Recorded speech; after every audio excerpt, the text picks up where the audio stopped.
School is the most important thing in your life. And while I hate school, I got a PhD. And I hate school. I hate everything about it. So somebody say, E, if you hate school so much, why you get a PhD? Because I hate school, but I love options. You can have average skill, but you can't have average will. You can't have average will. Like your will has to be phenomenal. You have to see basketball as the gateway. It's like a passport. Basketball is just your way to get in, and then once you get in, boom, then you dominate. So I'm telling you, you're not taking a test because they're giving you the test. You're taking a test that's about to change your life, your mama's life. And I know if you take the test serious, you'll kill it. When you go through your go-through, your siblings are watching you. When you go through your go-through, your friends are watching you. When you go through your go-through, your parents are watching you. And people will use your strength to get through their stuff. Good morning. Good morning. I should say good. I don't know. It's good morning for us. It's morning time for us here, but whatever time you're watching, we're glad you're here today. Welcome to the Extreme Teachers Podcast. Usually, I know you get an intro from the real hip hop preacher himself. He is hopefully going to join us a little bit later on this morning, but we're here today to chat with you, teachers, jump into another episode and talk about recently, we've been sharing a little about an article. We've been deep diving on the education crisis right now that's going on and how we can talk about hope and bringing hope when we feel like we're in crisis. And so we've got a great team of educators here today. We're going to jump in and talk on that topic, and excited to be here with all of you today. So the article we've been talking about recently, why education is about to reach a crisis of epic proportions. And I know you've heard us kind of pull pieces of that apart today. We wanted to talk about the part where they're focusing on rebuilding trust in schools. So we like that hope piece. Like, how do we talk about the recipe for hope, not focus on the negatives that we all know are challenges that are facing everybody right now, but what is going to bring the hope, and how can we rebuild trust in schools? And then also equip and support teachers so that they feel like they have what they need to do the real work that's important in schools. So that's what we're chatting about today. Anybody feel free to jump in if you've got some thoughts on that. I'm more than happy to dive in. I want to say something. There's one thing I learned as an educational leader. I'm Dr. Townsend, superintendent of Benton Harbor Area Schools in Benton Harbor, Michigan. Thank you. I should have introduced you, Dr. Townsend. I apologize. Oh, no, it's good. You told me to dive in. I'm ready to roll. We're glad you've been here before. You're like a regular now. That's cool. I'm happy to do that. But what I want to share is it was a story somebody told me about three people. It was fire, water, and trust. And they took a journey into a forest, and water said, hey, listen, if you ever get lost, just go where you see grass is growing. That's where you find me. Fire said, yeah, look, we're about to go on this journey, but if you ever get lost from me, you look up in the sky, if you see smoke, that's where I'll be.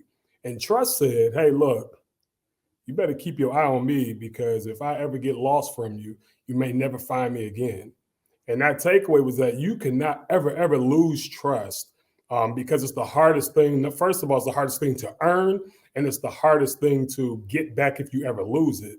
And one thing that I do in the education world as a superintendent, I did as an assistant sup and a high school principal, is I lead by trust first. So, for example, walking into a district, walking to a classroom, whatever the case may be, you're new, you're the new leader, educator, whatever the case, everyone's in your ear telling you, hey, watch such and such, watch so-and-so, don't hang out with him, stay away from her.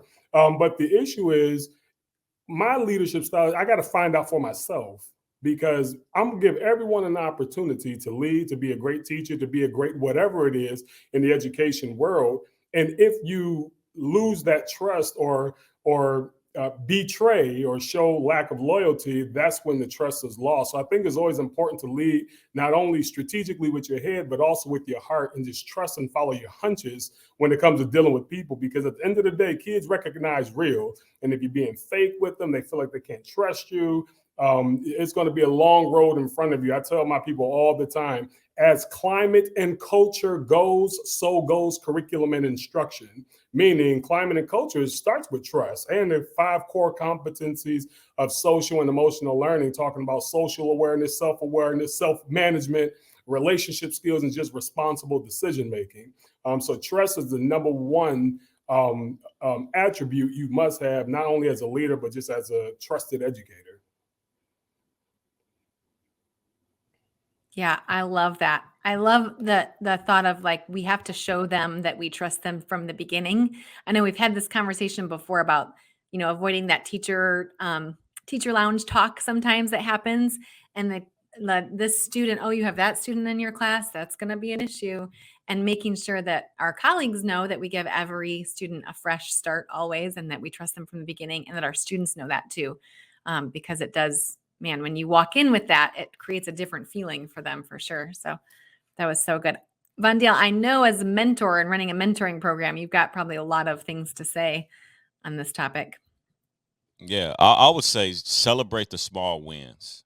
Like, it's hard sometimes when you're dealing with a lot of young people, especially in our city where gun violence is constantly the conversation in Chicago. Um, we can always focus on the negative. We can always focus on the narrative that there's hopelessness, that young people are just gangs, guns, savages. And that's just not true. I work with young people every day from our community, and they tell me that they have dreams of aspiration.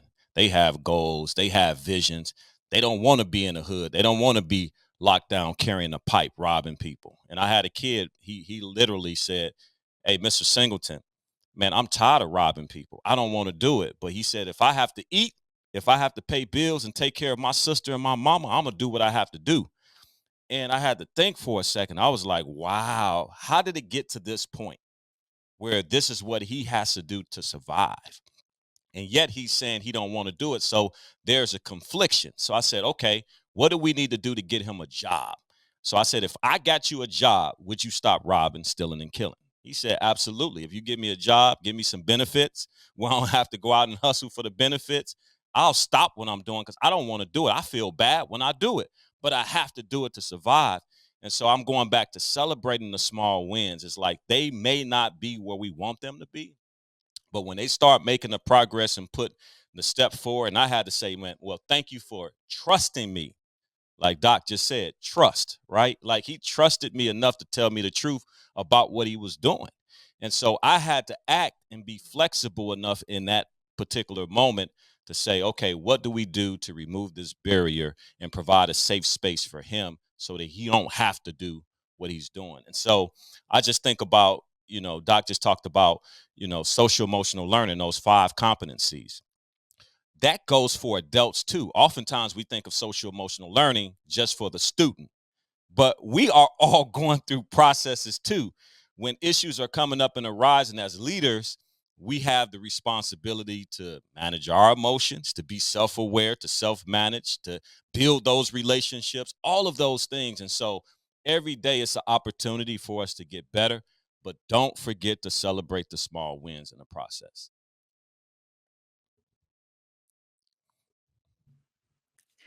I love that. I have a question also for you all. Just thinking about what was shared so far, and then rebuilding that trust in schools, especially during this pandemic. It seems like transparency, like being very transparent, helps build trust. And then sometimes you're in a situation where you can't share everything, and then thinking about COVID-19 and all the different feelings. So I'm curious also, like Dr. Townsend, from a superintendent's standpoint, just in terms of building trust and navigating like when so many different things. And then there's like political things going on. The state is telling you can only do this, you could do that, you could do virtual school, you can't do virtual school. Like, I'm just curious, like in terms of some strategies or whatnot that I don't know, have worked, haven't worked when dealing with something so brand new this year as well. Right. Well, I think the first thing you have to really be intentional about is really navigating that political landscape. It's very difficult to just dig your heels in the mud on completely one way. People have multiple perspectives, multiple opinions. It's very, very, very important. One of the best things, I'll say this, I just in January, we're in February now, in January, my Board of Education gave me a highly effective rating as a superintendent. And people say, man, dang, how you do this? Is Benton Harbor. For those that don't know Benton Harbor, in 2019, this school district was proposed to be shut down completely.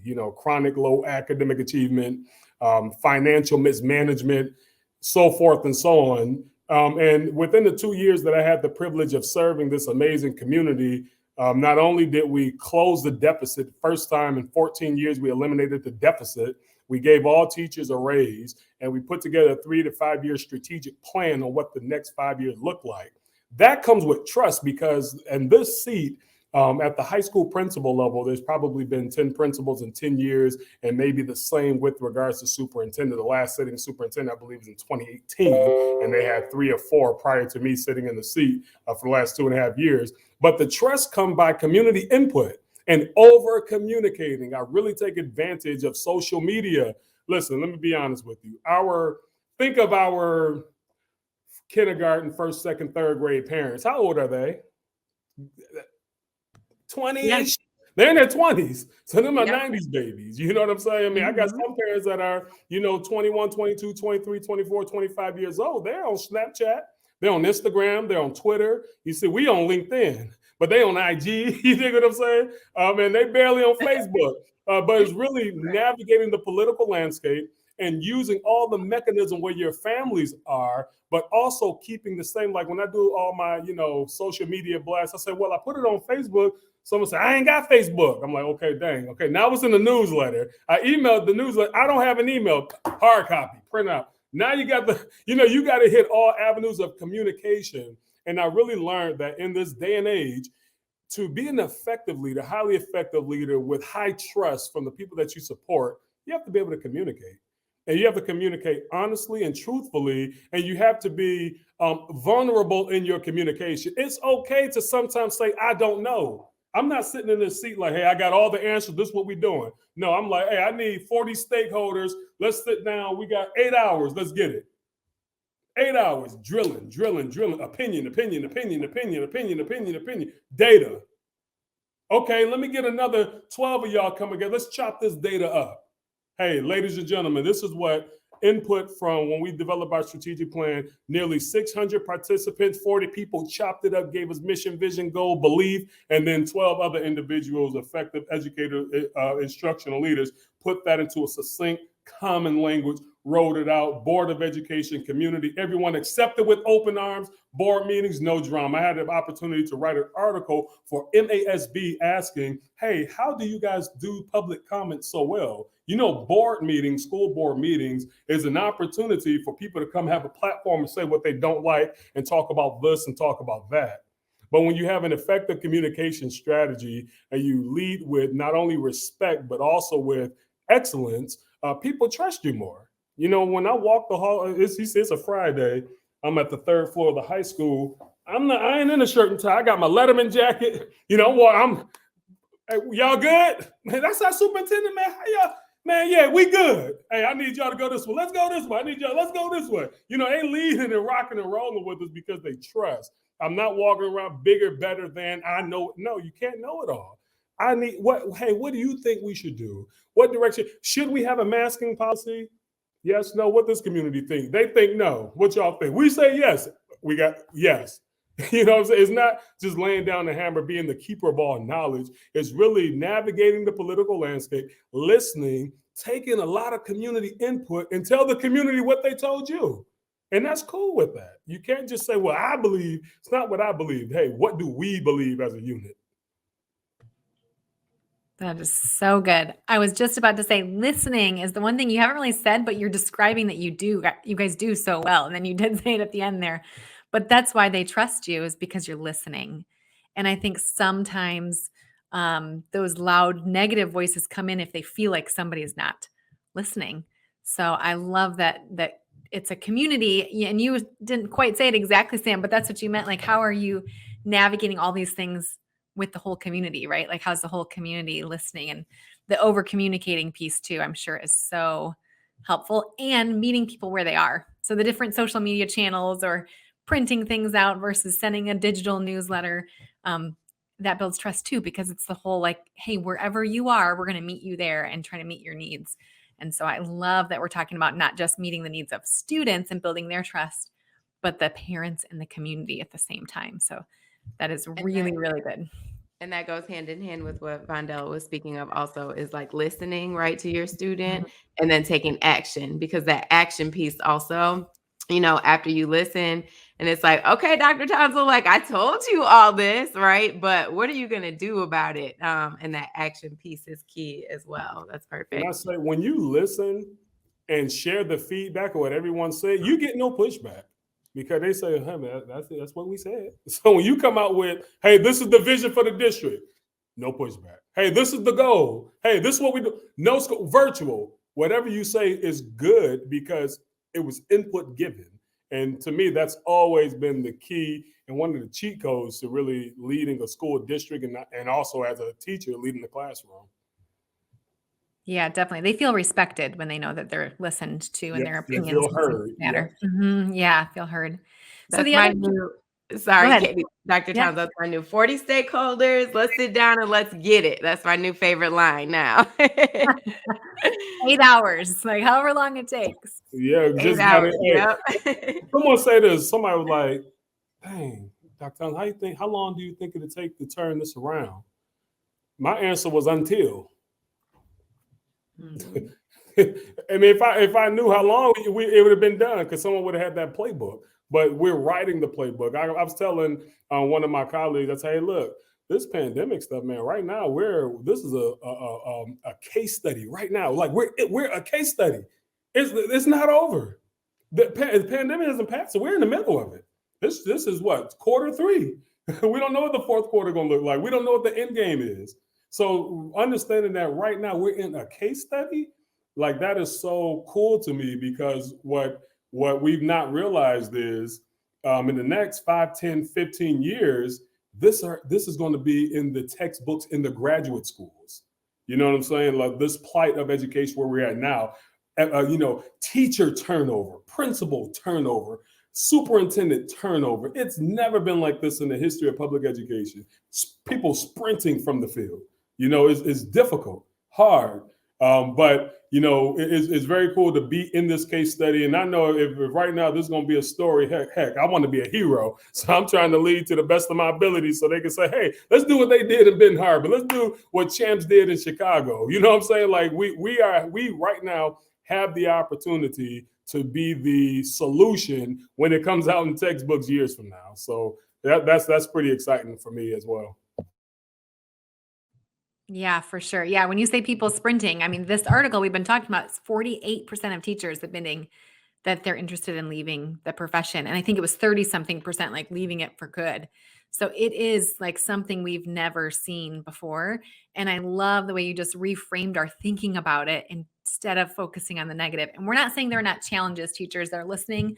We know you are so challenged right now, and we love you and are want to support you. So the challenges are there, but I love the reframing of like, how can we be coming up with solutions and be the change that needs to happen in the midst of the challenge, so that, it's a crazy thing that's never happened before. And people are going to look back and learn from this. And how can we be a part of the solution? And they're learning from it in a positive way, for sure. The other piece real quick, I'll share, and then we can touch on from this article that we talked about, is after we're talking about rebuilding trust, but then how, as a part of that, do we equip and support teachers in what they need? So we're listening, we're helping them feel heard, but how do we make sure that we're equipping and supporting them with what they need? And I just want to touch on reading a little piece of this I thought is really, really good and will help spark our conversation. From that article, it says, teachers must forge a human connection with students before students will receive what's being taught.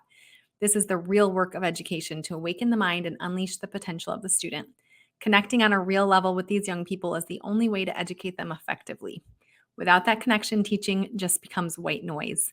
We must give teachers not just more time, but also fresh ideas and tools. So I think that is, really, really, really good for us to think about. And we've had people asking more questions about tangible tools too. So like, how can we dig into what are we going to do to support and equip teachers with what they need to do that really good connection work and giving them real tools in their hands? I'll jump in real quick. I think the gift of, and I know this come up before, but listening, like just being a listening ear. And you don't always, as Doc mentioned, have to have all the answers. They don't want you to have all the answers. You can put the heavy lift back on them, but I just think the ability for leaders, for teachers to listen to one another and just say, hey, man, I understand, sis, I understand. Let's see what we can do to kind of push this conversation forward. Is there a need? Is there a gap? Is there action that we need to be taken from this conversation? And I think, like, too, when you build a sense of listening, it helps your ability to have empathy. You can be able to kind of put yourself in one's shoes and say, okay, maybe I don't necessarily agree with that, but I can see where they're coming from. And I think when people feel like you are appreciating what they have to say, and being a listening ear, you get buy-in. And with buy-in, you can do anything in the world together, right? And so, as Doc mentioned, like when you giving them the feedback, or if you have a session where you're getting people's opinions, and there's a draft after that in email form saying, this is what everybody said.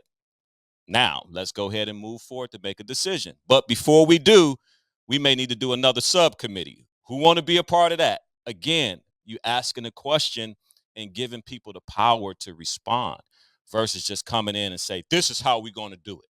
I've heard from the Lord, and he told me I got the blueprint, and everybody going to follow. If you don't follow, everybody fired. That's just, it's just adding to what's already a problem with our educational systems. People already want to perform well. They want to, make the impact. They want to get the test scores. But come on, y'all, like, we're human beings. We have needs. We want to go into workplaces where we feel like we're making an impact. We're being listened to by our leaders and being supported. And sometimes it's just good old fashioned listening. I heard you. This is what you said. How can I help support? You know what, Vondell, what I think of as well, I mentioned this, I believe, in the previous podcast.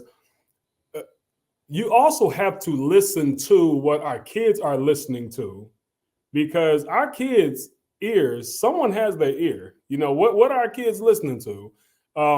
We had snow day the last 2 days. I went outside to shovel the snow. I'm like, okay, I'm getting my workout. I ain't gonna go to the gym. This is gonna be the workout. So I went out, headphones on. Shit, I popped in the newest NBA YoungBoy album, listened to it from top to bottom, knocked out his whole catalog. I go listen to Lil Durk. You know what I'm saying? I'm listening to, XXXTentacion, God bless his soul. So I'm listening to what our kids are listening to, because when you're talking about connected with young people, if you want to really engage a classroom, you have to activate their schema. When you're thinking about understanding by design, beginning with the end in mind, the very first thing with that essential question is to activate the schema. And if you have the opportunity to introduce an essential question that is in real time what kids are talking about, like kids are listening to Breakfast Club's interviews. Kids are listening to different podcasts. They're listening to different rappers. They're watching certain shows. You have to be able to speak that jargon. You have to sometimes step out your comfort zone and say, hey, look, hey, today I'm pushing P today. People are like, pushing P? What the? Kids know what I'm talking about. The grown-ups are going to be like, Dr. Townsend, we got to get him up out of here. But kids are like, nah, leave him alone. Hey, we about to level up on our test score. We pushing P. You know what I'm saying? Like, you got to be able to speak language. I don't know, Katie looking at what's pushing P. I'm in trouble. But you know what? I did this with my students all the time, and this is trust building. I just tell them, like, I don't pretend. I'm like, you guys, I don't know what that means. You're going to have to tell me. And they laugh, and then they do, and we all, get along but Miss great. Katie, check this out. Cheat code is going in, talking it, and they looking at you like, what you know about that? That's the cheat code, because now you done drew them in. They're like, oh, no, Doc, cool. Yeah, one time we had a homecoming football game, and I got a football speaker playing music. I came down, bumping some NBA YoungBoy, everybody jumping up and down, hooting, hollering, and we was on a 3-game losing skid, haven't won a game. We got our first win off that game. The dude came to me and said, yo, you got us crunk with that young boy. I'm like, okay, I know what y'all like. Like those are little, like Coach said, like Vondell said, those little wins. That a little win is not listening to what our kids are listening to and talking that talk, speaking that jargon. Someone say, hey, I was talking to one of my colleagues. He's my chief of student support services, Mr. Miller. You know Mr. Miller, Katie. And, we have these conversations all the time. I was like, man, listen, the reason why some people fail when it regards to leadership, or when it comes to, leading in a tough school district, leading during the pandemic, is because sometimes we come in, we're so skilled, so strong, so powerful, got so much knowledge, and you see where you have to kind of level things up, and you're reaching down and you're trying to pull it up to your level. You're trying your best to pull the kids up to your level, pull the school to your level. It's too heavy. It's exhausting. It's too heavy. You got to rappel down, get down amongst it. Hey, y'all, we got to get this up there. Y'all ready? 3, 2, 1, push. Everyone pushing together. That's how you level up. That's how you turn it around. That's how you get everyone moving in the same direction. So if y'all listen to NBA Youngboy, if I come in spitting some NBA Youngboy, and that's going to get your literacy game up, let's push P, which is Gunner. That's not Youngboy. But, we there. We talking the talk. We speaking the language. And kids respect that. Kids will run through a wall for you. The kids, we have an opportunity to take kids to the Super Bowl. Shout out to ET and his team. Kids never had nothing like that before. They watch football. They sitting here, the best playoffs that the NFL had in a long time, and they get to be there on the national stage. You think there's no trust? You think there's no buy-in? Parent calling that, it's a big deal. Really listen to what our kids are listening to now. And most importantly, you'll get them in the heart. And that's been the cheat code for me, to be honest with you. I love that. Now, this is actually going to air probably after the Super Bowl, so we're going to have to round back up and talk about it again. But we're a little to hear. I can't wait to hear. We're a little ahead on recording here. We haven't gone yet, but it'll air later. But yeah, let's talk about that a little bit. I was hoping we'd jump into that as we're talking about equipping schools and teachers and supporting them. So our team with ET, we've been trying to be innovative in ways to support schools. And so the playbook is a program that we've developed that we've been taking around to some schools and visiting and providing them with. Our goal was to provide support for the students and the parents right now, and have that be a universal way to support the teachers and the staff too, because we know you're working so hard. And so we wanted to jump in and be able to, how can we provide motivating and tangible tools to increase literacy and leadership skills to the students, but also knowing that it takes a village. And when we pull the whole village together, that's how we lift up. It's exactly what you were just describing, right? We have to all lift up together. I loved it. And so that's why to us, having the parents involved was a must-have, or the families, to know that we want to hear you and support you too. And if we're going to be coming here and helping, motivate and provide tangible tools for the students, we want the parents to feel like we're listening and providing those same things for them, so we can all do that heavy lifting together. So part of that program, we've been visiting schools. We do a whole day of motivating and tangible tools, all based around literacy and leadership with the students during the day. And then we bring the parents in the evenings. Of course, we made food a part of both things, because we know that's a great way to reach the people, right? Everyone likes to eat, myself included. So we make sure that we give the kids lunch and provide dinner for the families, and then provide tools that are going to be helpful that they can use together. And my hope is that as this grows, we're going to bring the teachers in and provide that same kind of support for our teachers. And as a piece of it, we wanted to have tangible things to put in their hands. So we brought students planners that we believed would be really tangible way for them to see academic growth if they put that into use right away. And we brought planners for the parents too, that are very similar, but adjusted a little bit for the parents. Wanting there to be we wanted to go for a creative route for a way for them to connect, right? With this article, we're talking about connection, but with something tangible that will also inspire academic growth. So that's the hope. We're beginning that work and excited about where it's going to go. And as a piece of that, we incentivized the kids. This is what Dr. Towns was talking about, that if they followed through and they made growth and they had to do academic growth and attendance growth and all of these things, we're taking a group of them to the Super Bowl, of course, which is so exciting. We just can't wait to see their faces light up and have an experience that they've never had before. So if you want to touch, Dr. Townsville, if you don't mind me throwing it back to you, if you don't want to touch a little bit on how that program influenced your school a little bit at the beginning, we'd love to hear. Yeah, first of all, it was a privilege and a pleasure to have ET, and that was school days, correct? Was that the school days? Yep. Yeah. So we're running under with school days right now. Okay. Just to have, first of all, just ET's brand on it. First, everyone knows him across the world as the world's number one motivational speaker.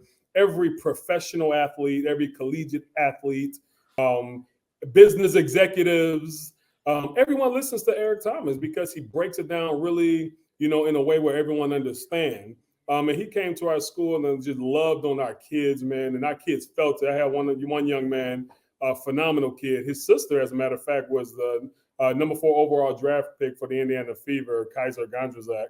And he said, "Man, my sister, all she do is listen to you, ET. That's all I do is listen to you." And to see the look of care and not only E's eye, but the kids' eye, like it dawned on him that they really low key, they really doing this for real. Like they really, really care. And the information, the message, the play, I was going to get up and I'm like, that might look bad on camera, but I got the playbook for success sitting on my desk over there.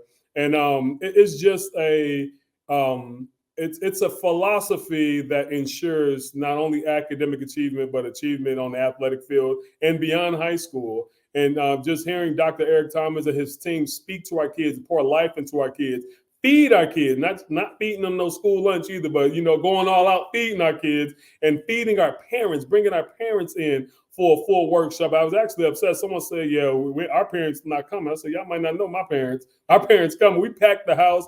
Parents came, got a good meal, got a good word, and all they could say was, "Yeah, thank you. Thank you. Thank you for doing this for our kids. Thank you for doing this for our girls, our boys. Thank you, thank you, thank you." So the gratitude is at an all-time high. The way our young people are conducting themselves in our community and in their classrooms.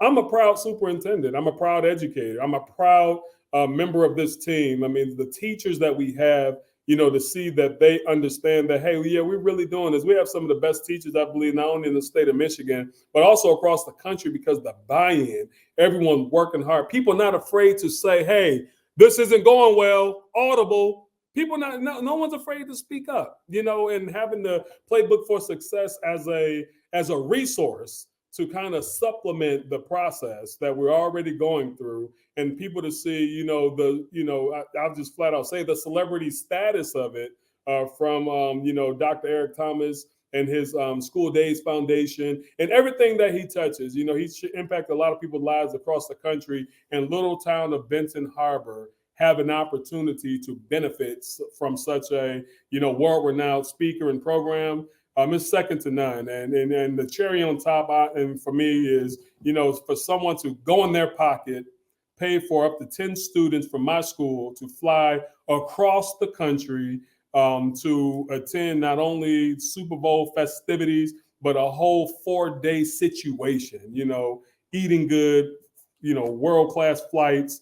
Amongst celebrities that are doing great things in their communities and on the arena of sport. It's just, I'm like, Lord, I was a good kid for the most part, but I don't think I deserve the blessings that, he's been bestowing upon my life as a leader, and to be able to share this with the kids that I love and support. It's I'm almost speechless. I really don't know. I feel like I'm rambling. I don't know. I'm just so thankful that our kids get to experience, because if I was in high school and there's no way in the world this would have been possible for me, growing up in Detroit, Michigan. But it's possible for our kids. And these are the type of leaders we need in our community, especially people with platforms and that could influence. If you use your influence in this way, the world will be a better place. It's going to be a better place, but you almost guarantee that it's a better place because of the constant pouring of love and support for our future, which is our kids. I love it. I'm the one that always gets teary-eyed over here when we're talking about this kind of impact for our kids. It makes me so excited. So, Wendell, I know you're going to join us with some of your students as well. So, how they're excited too, and feeling, I'm sure, blessed and excited about the impact. And oh my gosh, they are super excited. We had a virtual session and we walked through the agenda that you put together, and they just had smiles. And sometimes they be too cool for school, right? They try not to show emotions, that they get excited for anything. But they was like, "Mrs. Singleton, we can't wait to go. We can't wait to go. We can't wait to go here." So, again, just grateful for the opportunity, for the connection, for the vision. And I remember he called me up and told me, he said, man, I get to go every year, but I felt like I needed to take some kids with me so they can see what I see. And so I just think that's just so powerful. And it's just the beginning. Next year, we may take the whole city. It's just the beginning. Yes, I truly Yeah. believe that. So Yeah. access is, the thing we're talking a lot about, like how do we support, build trust, tangible tools that are going to increase these skills our students need and communities need, but also provide them access to maybe things they haven't had before and help them to feel loved and supported in that kind of way. So that is exciting.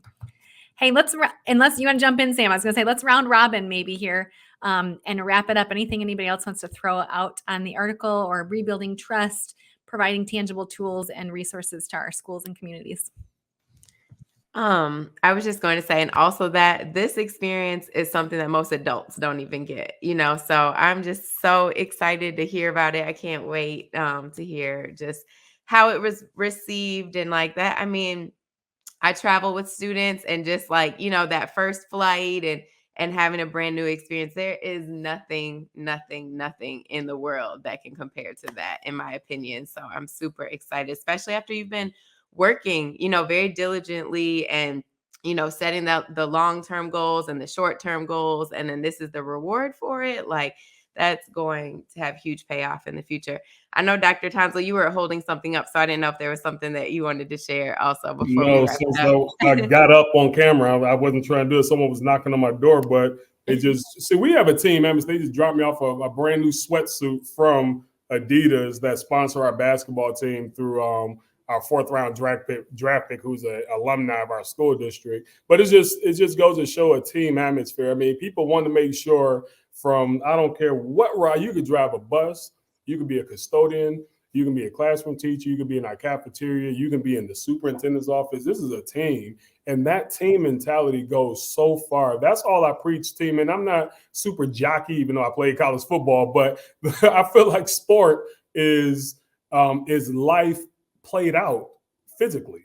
You know what I mean? Stay enduring, persevering, not giving up, changing the play, going a different direction, sleight of hand, you know what I'm saying? Navigating the landscape, the arena, and just trust is the only thing that will guarantee you some academic return on investment. So if you walk in the door with nothing, but someone like, yo, we can trust him to get it done, or we can trust her to do X, Y, and Z on some way on that needle of academic achievement. I don't care if it's on student discipline, attendance, literacy scores going up, math score. It's going to show up somewhere. I would love to see how you can measure trust, so it can be a bigger conversation, not only in the field of education, but also in the field of leadership across all industry. Trust is a must. Love it. Vandale, you want to leave us with another word? No, I just think like celebrate the small wins. You take it one day at a time. Enjoy the process as best as you can. I know it's a lot coming at you, 1,000 miles an hour, a lot of decisions that need to be made, but we need people like you to hang in there to teach the next generation so we don't lose a generation. Yeah, please hang in there, teachers, through the hard days. And we know there are maybe it feels like more hard days than not right now. I've told several friends lately saying that hard times are on them, like Sunday is coming. It's coming, right? Like we're going to get through the challenges and the good times are coming. And so we're praying that for you and believing it for you, and keep creating and being innovative in ways that you can connect with students and families and communities, whether that be through something tangible we've talked about, like a planner that we're all using together, or we've talked in the past about a word of the year that we share with the whole community. So whatever it is for you and your community, we're cheering you on and hoping that you can be hanging in there and being innovative through the crisis and feeling like there's hope for sure on the horizon. So, all right, I think one last thing, this Black History Month, this is going to air in February, right? It is. Shout out to Black History Month, all of our past, present, and future history makers, change makers, melanin. What's that T-shirt you got on? That's a John Lewis, good trouble. You know what I'm saying? Shout out to all of our history makers. Black history is all year for me. But definitely we do highlight it in the month of February. So I wanted to shout that out as an educational leader. All of our teachers, I hope you're doing something special for our young people to celebrate Black History Month. Absolutely. Thank you so much for jumping in with that for sure. All right, hey B, we're going to send it over to the principal's office and let you wrap up for us today.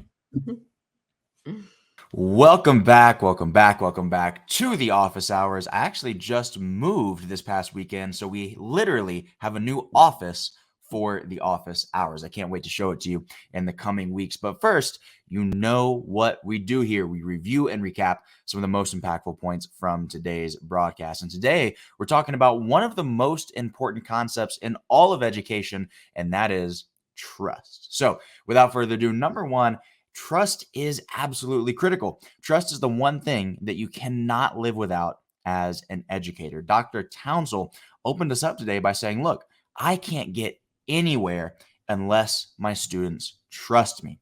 I can't get anywhere unless my staff and my coworkers trust me. So the big question that we should really be asking ourselves is this: how do we build trust? Dr. Townsend said that we have to be intentional about navigating people's opinions and different perspectives, showing respect to everybody, giving trust if we expect to receive trust. He said that over communication is key, not just communication, but over communication. And he said that in order to do that, we have to meet people where they are. And if that means social media, if that means hard copy, if that means email, we have to do whatever it takes to communicate and be vulnerable in that communication. He also said this: listening is the prerequisite to communication. I thought that was pretty good. So just remember, listen to listen. Don't listen to respond. Number two, remember, this is a challenge that nobody's ever really seen before. So do we want to be part of the problem, or do we want to be part of the solution? We've never seen anything in the educational landscape like this. There's never been a moment in time where this many teachers are looking for the exit ramp. But the frame shift that we have to make is this: 15 years from now, we're all going to look back and we're all going to have to ask ourselves, were we part of the problem or were we part of the solution? And the way that we become part of that solution is by listening and being empathetic with others, but then translating that empathy and that information that we gain from listening to actually taking action. So take community feedback, collaborate to find a solution, and then move from there.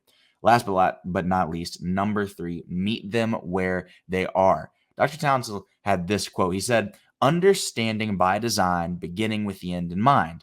Activate the schema that your kids are operating on. I thought that was a phenomenal quote. What he meant was you need to be able to understand what your kids are listening to, what they're talking about, how they think, and then be able to find some common ground, because that's really how you connect. And you know what we say here on this podcast: connect before you correct. But that's how you actually connect with the kids. You have to meet them where they are, because you cannot gain trust without establishing a connection first. Now, a couple of quick announcements. Of course, if you want us to visit your school, make sure that you email us at info@extremeteachers.com. Again, info@extremeteachers.com if you want the Extreme Teachers team to work with your staff on professional development. And of course, be sure to visit www.extremeteachers.com to learn more about becoming a certified extreme teacher, take the DISC assessment, and explore all sorts of other products and services that can help take you and your school to the next level. And of course, do not forget to click the link below in the description to nominate a teacher to be spotlighted on the podcast. Speaking of, this week's nomination is Mike Brown out of Los Angeles, California. And he said this.